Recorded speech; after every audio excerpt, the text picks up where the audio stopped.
Well, hello and welcome today. It is good to have you here with us, and I am really encouraged as we're going to have some time today getting to know Rob Graykowski. And Rob, what a joy to be able to sit down with you here.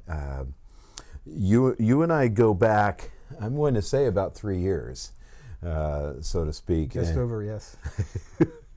And today we're going to tell your story. And you approached me several weeks ago and said, hey, I'm ready to share this story. I want people to have some hope. And so why don't we go to, I'm thinking it's November 17th as Yes. I'm looking down here. And let's start there and make that our launching point. But and then we're probably going to work our way back a little bit too. Okay. But tell us about November 17th, 2019. Well, that was a day that definitely changed my future forever. My wife and I we went to the gym to work out. And so I was at the gym. My wife doesn't normally go with me, but she was on the elliptical next to me. And so we were training for a marathon where our entire family was going to do parts of a marathon in Disney World. And you have a very active family, right? Very, very active family. And I also had a powder helicopter ski trip. So, I needed to get my legs and my cardiovascular. So I was thinking about that, and as I'm on the treadmill, I just was going, okay, I need to pump it up, need to go faster and faster and faster. And the last thing I remember was my right foot kind of catching, and I really don't remember anything for 6 weeks after that. So I hit the treadmill. Yeah. Hit my head, spit off the end, and luckily there was a nurse waiting to get on, and she didn't know what was going on. She thought I just fell, but she could see that I was like turning gray. And she started chest compressions, and so the front desk was also a nurse, and she called 911. And so in a matter of minutes, bam, I was off to the hospital. And were you at CalFit over here? Where? I was one in Carmichael. Okay, as I was trying to think of the proximity you would have been to ambulance and all that too. And so you get to the hospital, and it becomes evident once you're there that you've had an aneurysm in your brain. Well, they didn't really know what was going on, so they said you've had a heart attack, a stroke, and an aneurysm with all the tests, and gave me very small chance of even making it in the next 24 hours. Right. Okay. So, I got a phone call here at the church, and I think I was in this room when I got the call from your daughter Nicole. Yes. And she was asking us to pray. Yeah. She just said, I couldn't think of who else to call. She called me, she called Pastor Kim, would you pray? And Kim and I jumped in our cars and headed over to the hospital. Yes. I remember that day very clearly as we head over to there. But I got there first. Yeah. And I don't even know, I never found your family. I didn't know where they were. I talked to the front desk, and I said, well, I'm clergy. I'm from his church, and I'm trying to find him. They said, and they gave me a badge, and next thing I knew, I was in ICU, and it was just you and me in the room. Well, the interesting thing when you think about that, that's right when COVID was hitting, and so there was restrictions, so you're lucky to even get in there. It was amazing that I got in there, but I'm realizing I don't really think I belong in here. Yeah. But there was a moment as I just stopped and I just started praying, and I came back out and found where I belonged, and they had already set aside a room for your family, and we were all kind of moving over towards the chapel there. I think you were at Mercy San Juan. Yes. And just gathered and started praying.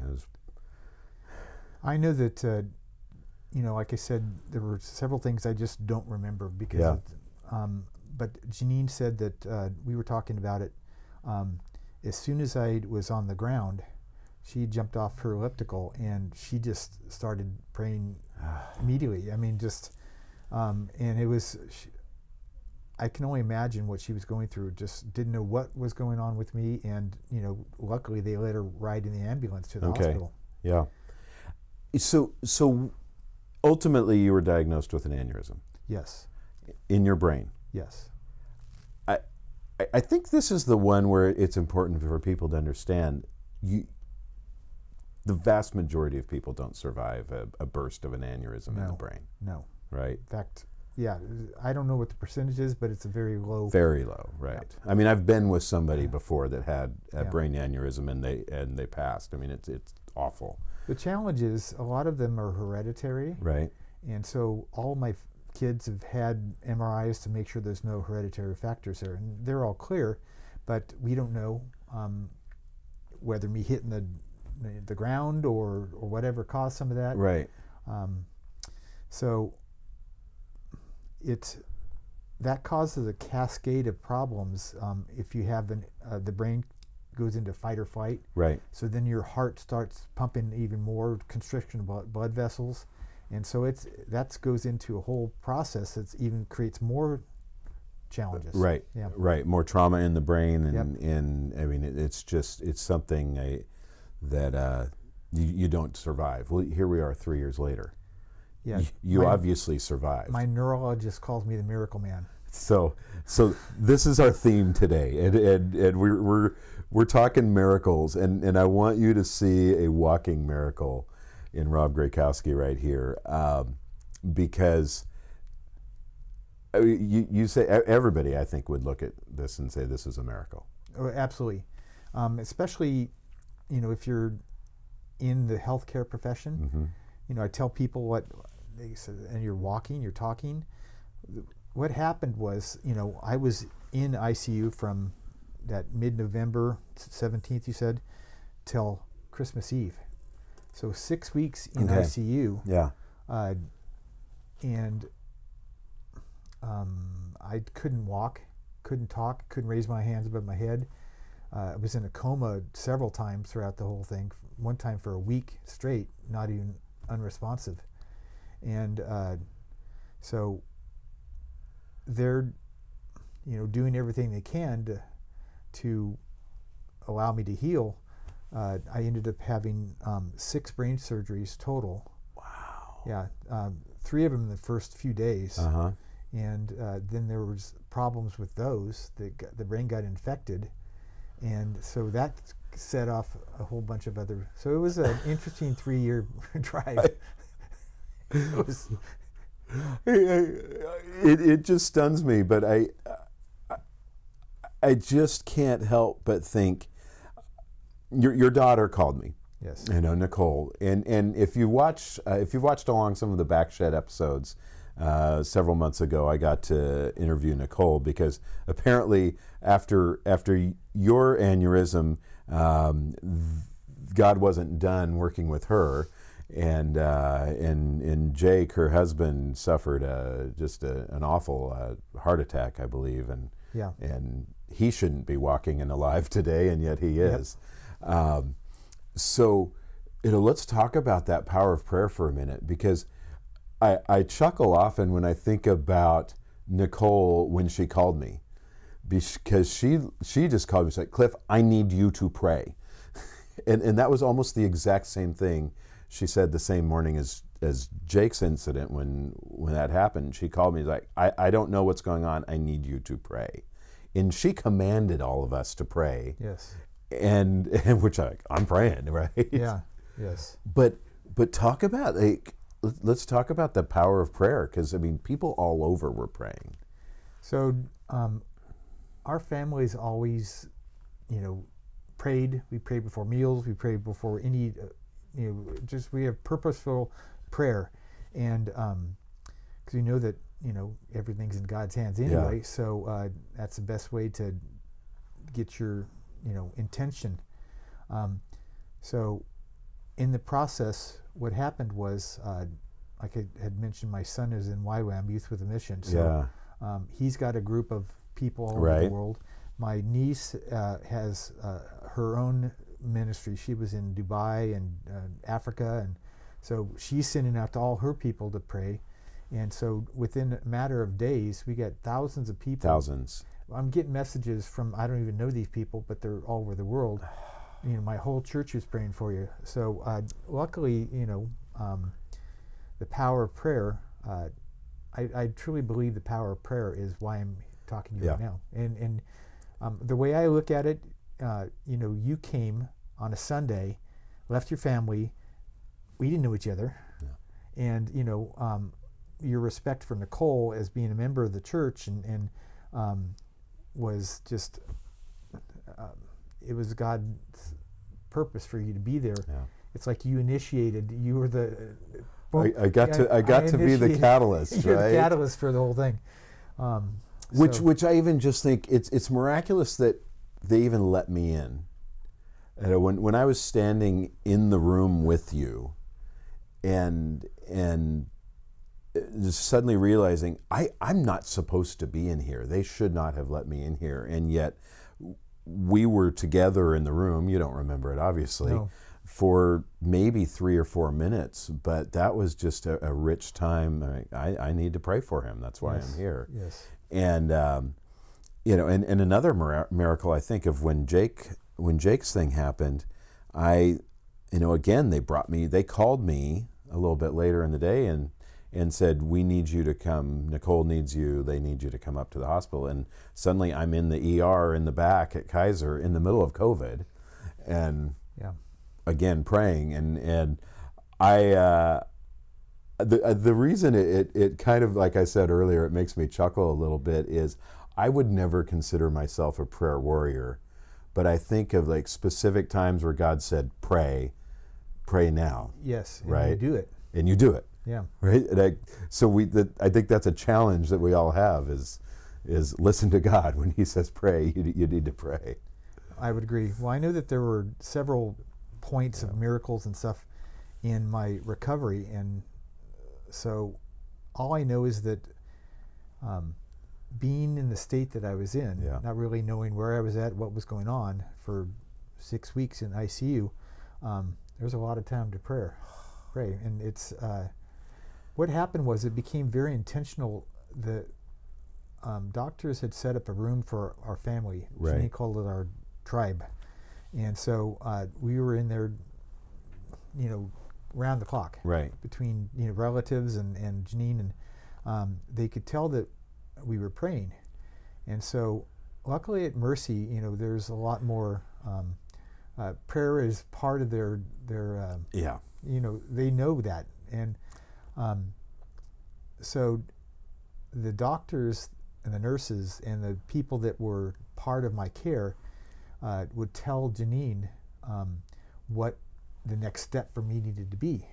Like he's got the tube in his throat. We need to be able to get that out without any complications. And so people could start to pray with accuracy, right? Oh, absolutely. Intention.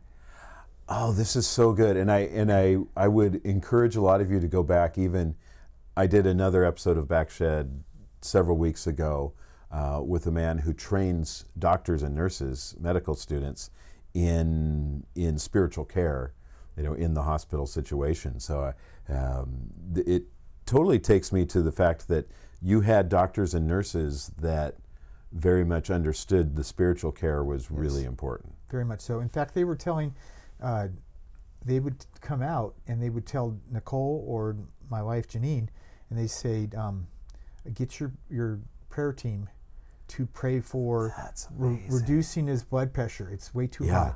To allow him to start to move his legs, to him to open his eyes and be able to use his face. And so it was cool thing about it was, you know, those are so intentional and so measurable, right? That, you know, you could almost see those things happening. Well, I remember getting the text messages from Nicole and seeing it, you know, going out on the internet where, you know, she was asking us very specifically to pray on things. I mean, it was very detailed.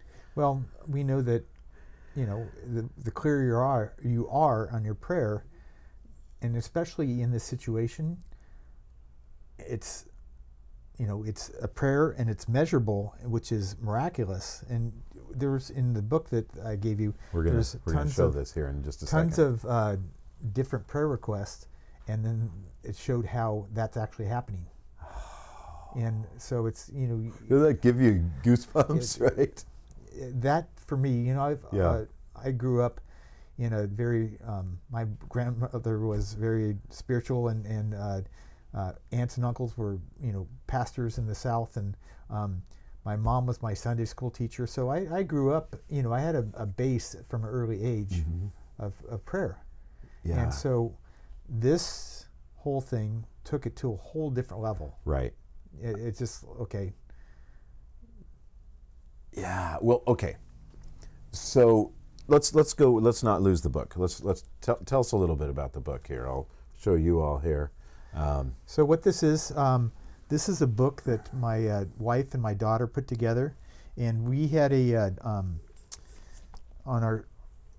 was a chiropractor for 40 years, and so we had updates on our Facebook page. And so what it is it's all the pictures and every prayer that's in here, all the different things with family, but they took all these, I think there's 80 pages of all the different prayers, and that's amazing. What the doctors would say, and so they Nicole and Janine took all those things off of Facebook, and Carrying Bridge was what was communication. So they took all of that and put it into this, because they knew that I had no memory. Well, right, you weren't. I had no memory of it all. Right. And it took me a month to get through this without crying. I would read it and I would just bawl, and just it's so heartfelt from them showing what they did, right, and what I went through, and it's outside of my office door. As you came into it, I had a phrase up there that says, "Expect a miracle today," and I had so many miracles in this process. So that's what they were saying. Look, we're going to show him how many miracles he went through. Goodness. Well, but this isn't the only time you've experienced a miracle physically like this. No. Right. I've had numerous. I think of it when I think about this, Rob. Like, God really has His hand on your life and is keeping you around. Yes. Very intentionally for something. So let's talk about the helicopter. Well, you know, I've always been very passionate and purposeful in my office. I take care of, you know, hundreds of people every week, and just I pray with a lot of my patients, just because I want to make sure that their focus is in the right place. So what happened was, in 2002, is my wife's 40th birthday. She was getting her helicopter's license, and so she was going out to Rancho Murrieta, and so she's going through the course. And she's also right around the exact same time I was doing my private pilot's license. Oh, really? That's just a piece of trivia for you all there. So she would drive out to Rancho Murrieta, do the with her trainer, but she's also a photographer. Okay. And it was, you know, November 2nd. It was the fall, and we had a cabin up in Pollock Pines, and Apple Hill's beautiful that time of year. So I says, you know, what do I want to do for her birthday? I want to hire her instructor to take us on a helicopter ride, land on our property in Pollock Pines, and then take aerial pictures of Apple Hill. Yeah. Well, that's what happened, and we landed on our property, and then what happened is we were taken off, came up, and there were some huge pine trees, and came up, and the helicopter got too close to the pine trees, and so we were starting to go down into the canyon. The tail rotor hit on the top of a pine tree. Oh, wow. Which threw us into a downward plunge, and we were going, you know, he was trying to accelerate to try and pull out of it, and so we went into the ground. We had about 4 or 5 seconds before we knew we were going to hit, and all I remember was closing my eyes, going, okay, this is not going to be good. So we were in a Bell helicopter, no doors on either side. Okay. Janine was here, pilot was here, and so we hit the ground. And what happened was when we hit the ground, because the rotor, the whole thing started spinning, and it annihilated the helicopter. Yeah. And so I just said, God, protect us. Just that's all I said. Simple prayer. Protect us. And it was, I mean, I can get the feeling. It was like this energy orb of white light surrounded the helicopter, and I could feel it. I could see it. It's like, and then we hit the ground. So what happened after that was, you know, Janine had blood all over her face, but it was from my hand holding her in, hitting on the rocks. Oh. So I thought she had a injury that we couldn't see anything, and so, but because of the way it spun, her head hit the ground, and within a matter of minutes, hours, the next few hours, I could tell that she had a brain injury. Okay. And she was having a hard time talking and walking, and so week before, you know, she's a motivational speaker for businesses and got thousands of people. She's telling them, you know, how to greet your patients and teach your patients, and here she can't even walk or talk. Oh. And so that incident, I know that God was there to protect us, so we didn't die. I mean, what was interesting was the pilot had a spiritual experience from it too. Okay. He was not religious. He was not, and I was telling him this, and he goes, "Oh my gosh, it's just that's the only thing I can explain was that it was God's intervention for not dying." Right. And he since has gone in. He works with kids, and he's become very religious, and so I mean, it was it was a life-changing experience for all of us. It's just amazing, and when you get to see, I mean, you've had the privilege of seeing God working firsthand. Yes. Right there, but the paradox is that it's God working firsthand through something really hard and bad and yep. That incident. I'm a chiropractor, and I do a lot of sports injuries, and I used to work in physical therapy and head trauma. So I went in to get in more training in brain therapy for my wife, and which led me to get involved with professional sports. So this, Rob, I love talking to you because you're, you know, every time we start heading down there, there's like, oh, there's this that also is a part of your life. So tell us about this, because this is going to, I believe, involve the San Francisco Giants, if I understand correctly, and maybe a few other sports teams. So I started with the River Cats here in Sacramento River Cats, and so they're a farm team for San Francisco Giants. So working with them since 2015, I think, was when I started. Okay. Working with them, and then they would have guys under what's called a concussion protocol. Right. And through all my stuff, finding out that the upper cervical area is so important after a concussion because the head gets shifted, and if they don't realign that, they're going to have continued symptoms that are mimicking concussion. So they called me in, worked on a few players. Then the trainers from baseball know the trainers from soccer, which know the trainers from basketball. So I started to get kind of a reputation. If you got any concussion guys that aren't responding, let's send Dr. Bob over to him, and he'll check him out. So, you know, in a matter of just a few years, I was with the Sacramento River Cats, Sacramento Kings, the Sac Republic soccer team, and I used to work with when the 49ers were at practice at Sierra College. Oh, okay. So anyway, I've had this kind of history of that. That's so cool. And so what it's interesting because Janine had to make a lot of decisions after my aneurysm. yeah, And we had gone to Southern California just the week before, and we do a goal setting and life okay, 10-year plan type of thing. Right. So she was pretty clear as far as what I wanted to do. Well, when I couldn't practice anymore, she had to sell the practice and close it down, and yeah, so it was my life totally changed. I don't practice anymore, Right. But I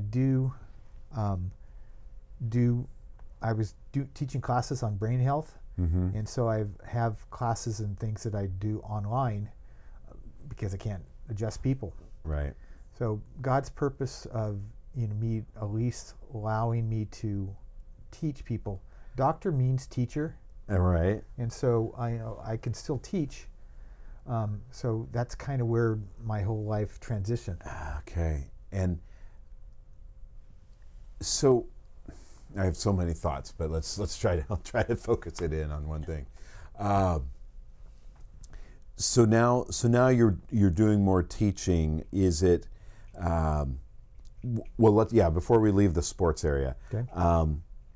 Do you have an ongoing relationship with any of those sports clubs? I do. I don't, because of the injury, I don't adjust in Right. my office anymore. A lot of them would come to my office, and they've called me in to evaluate players as recent as a month ago. Okay.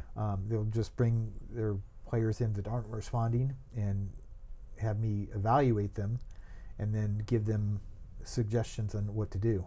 Okay. So yes, I do. Okay. At one point, when I was in the hospital, we had just come back from this thing with, goal setting, and at one point I was overwhelmed, just overwhelmed with my life is over, Yeah. and I just remember I had been in a coma. The doctor comes in, says, we don't know if you're ever going to practice again, and so my blood pressure shoots up, and and so I'm sitting there and freaking out, thinking, okay, what am I going to do? So I literally closed my eyes and just went into prayer state and just, dear God, what am I going to do? What am I going to do? I just kept saying, what can I do? Yeah. And I remember it was probably maybe an hour or maybe an hour and a half. I was just bawling. Like I had never ever cried before. It was just like purging out of me. And I had been under this thing called an ice blanket during the coma, just so that the circulation would be slowed down. And I was freezing. I was just shivering. Yeah. And the most profound thing was I said, what am I going to do? And I remember the lights were out in the room, and I was freezing, and all of a sudden it was like the light started to get brighter in the room, and it got brighter and brighter, and I was getting warmer and warmer, and I'm thinking, what is going on? And so I opened my eyes, and I had a vision of Jesus at the edge of my bed, and I said, what am I going to do? And in ethereal voice, it's like, just focus on healing and love. And so I remember hearing that, and immediately the nurse comes in and goes, hey, your blood pressure's coming down. In a nanosecond, just by what my focus was. Right. Yeah. And the prayer and healing and love. And that's actually, I say that many times a day. Yeah. That if I start to get anxiety or whatever, I'm not gonna stress over on what I can't do. Right. And focus on what I can do. And I see you so clearly living that out all the time. I mean, every one of my interactions with you, like this is a man who just loves people. Yeah. And it's clear that God's using you and working through you that way. it was my time, and I know I have lots more things to do. Yeah. And but I just want to thank God for sparing me and being in my life. You know, it's through prayer. Prayer is when you're talking to God, and you know, in my meditation, I'm listening to God. So I'm just in that realm of having a constant communication of guiding me and listening. So I want to go back to something you were saying a few minutes ago when you were talking about, you know, just in that time shortly after coming out of the coma, and you're told you're never going to practice again. You're starting to despair, and how God, you know, really kind of brought you through that moment. But I mean, I'm thinking the weeks and months after that were not easy. No. At all. I mean, we're almost painting a little bit of a pretty picture right now over the whole thing. Where Yeah. I mean, those were long, enduring, hard times, right? Very much so. You know, the depression, the anxiety, you know, my brain was injured, so I was not. I would get angry quickly, Mm-hmm. and my poor wife, you know, she's just an angel, and I would catch myself as just because that fight or flight would just, you know, she'd say something, I would just blow up at her, and so those months afterwards, when I left the hospital on Christmas Eve, Okay. my prayer for the month before that was that please get me home for Christmas. I don't want to spend the hospital. Wow. I don't want to be in here for the hospital. And they said that, well, we don't have enough equipment to send him home. I remember that. Yeah. So he needs a wheelchair, he needs a walker, he needs a shower, you know, chair, and all these things, but we don't have them. You know, COVID was going on, and so they told me that probably about a week before Christmas Eve. So in my prayer, I just said, it's up to me. Healing comes from the inside out, so I've just got to push myself, be persistent until I'm able to walk out of here. And excuse me, sorry. Oh, it's we'll take a little break here for a second. There we go.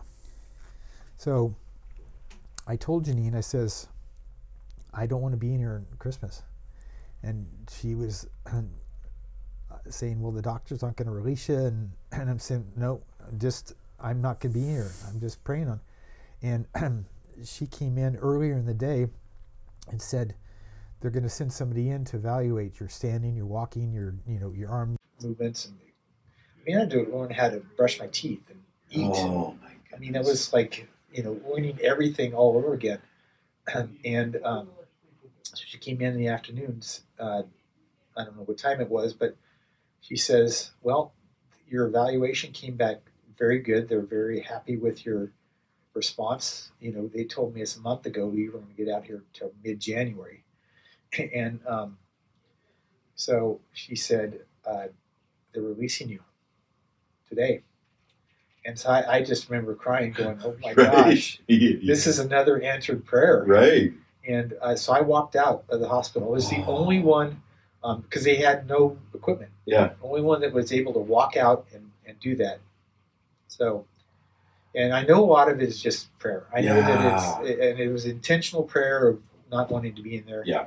And enough healing for me to take place and go home. So that's the simple moral of the story today is prayer. Yes. Right? Okay, as we're looking at the clock here, and we'll try to land this plane because I think we could talk for hours. Well, I know that I told the whole movie, and it was a 6-part miniseries, and I got a little bit off track, and as opposed to just one scene of the movie. So. Yeah. Well, it's you got to have the big picture. I think about looking back over the last 3 years. Let's just go specifically toward this. What Have there been things where you can look and say, okay, God has changed me in Yes. this way because of going through this? Well, it's interesting because I miss my patients. I miss communicating with them. Um, I We see patients out in the community, and they still say, "I'm still praying for you." And there was one point where I was sitting in the recliner at home, and my grandson came in, and he said something, um, and I said, "I can't do that." And my wife was sitting there, and she goes, "But you can do a lot of other things." And so she said, she hands me this notebook. It says, "You're saying can't way too much," which was not what I did in the past. And she says, "I want you to have an I can journal. And so I want you to take this journal Seriously? and write down I can, start putting in all the things that I can walk, I can stand, I can shower, I can feed myself, things that you couldn't even do months ago, just focusing on what I can do." Right. But of course, God's taken Janine through that path. Oh my gosh, yeah. Right, and now she gets to take you through that. Be a Her story is even more emotional. If you were interviewing her, you'd both be sobbing right now. We'll do that another day. We're just working our way around your family, so this is the fun part. I bet you have an appreciation for physical therapists, occupational therapists. I do, yeah, and just the healing work they do. Well, you need a coach. You need somebody to guide you, to tell you what to do. Luckily, like I said, I worked in PT before into chiropractic. I worked spinal cord trauma, So head trauma. you knew the game for sure. I knew the game, but there was a point where my self-talk and I didn't want to even motivate to do it. Like Janine would say, "Let's get you walking." Like I can't, So I've been very diligent on my walking every day. Okay. I have a path that I do. So what happened is in my online stuff that I do with coaching and stuff, I call it my I can system. So, and I talk about all the things. So I can is your internal communication and neurology. Okay, this is good. I'm learning right now. So, your self-talk will, what your beliefs are or whatever, will either hold you back or push you forward. Right. So in this system, I talk about things that I went through, kind of like a summarization, but how things that I couldn't do and then things that I can do. And it's kind of like a recipe for a blueprint for how to get your brain healthier. Well, and the other thing, you talk about self-talk, it's in so many ways, self-talk is just prayer.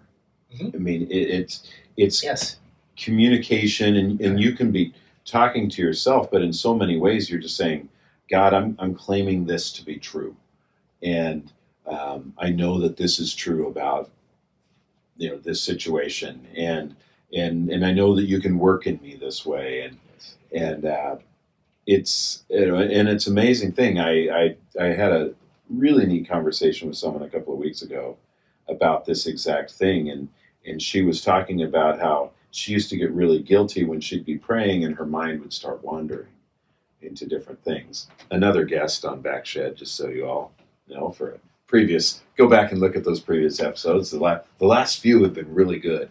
But she started talking about, as she's praying and her mind starts wandering, that she's learned how to say, "Okay, God, these are the things that for some reason my mind is wandering onto these things. So these are the things that are mattering to me right now. I'm going to surrender these things to you." Yes. And I don't know, Rob. I think I could learn a lot about prayer from you. Well, I just know that when I was in the hospital, and the intentional prayer, be specific, and like you said, what's on your heart. People get stressed out of so many things, and just pray on it. Just pray that God will. I know for sure. I have absolute faith that God is guiding my life, and I'm blessed that I'm here because of that. Yeah. So if you're not praying, start praying. And just along the way, like it doesn't have to be I mean, we had a formal prayer of sorts before we started recording, but you just pray along the way in your day. I mean, you had so many little just short phrase prayers that you mentioned. Yes. Yeah. Right? Yeah. God help me. Yes. Protect us. What am I going to do? Yeah. Protect us, right? What's the next step? And that's such an honest, simple prayer that's real, right? Yeah.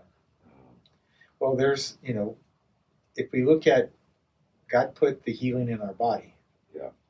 Our innate intelligence is there, and our subconscious mind can either guide us or sabotage us. Yeah. So prayer is literally like realigning your subconscious mind for your healing and your best interest for God. With the Creator. Yep. With the one that created you and put all that in you. Yeah. Oh, man. Well, thank you.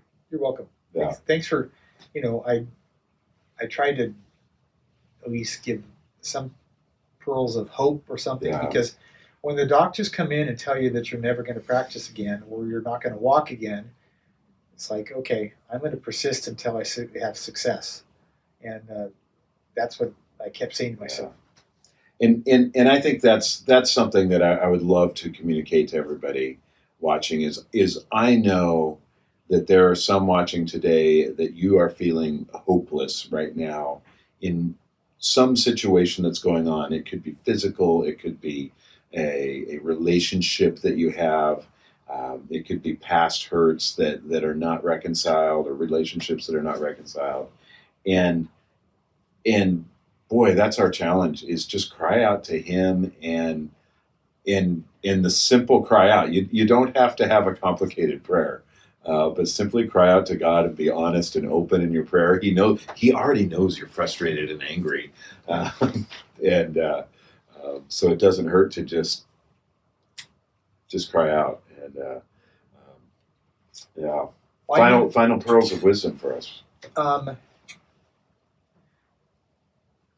I love this church because I didn't know you before. I'd been to services here before. But I didn't know you till you came and prayed.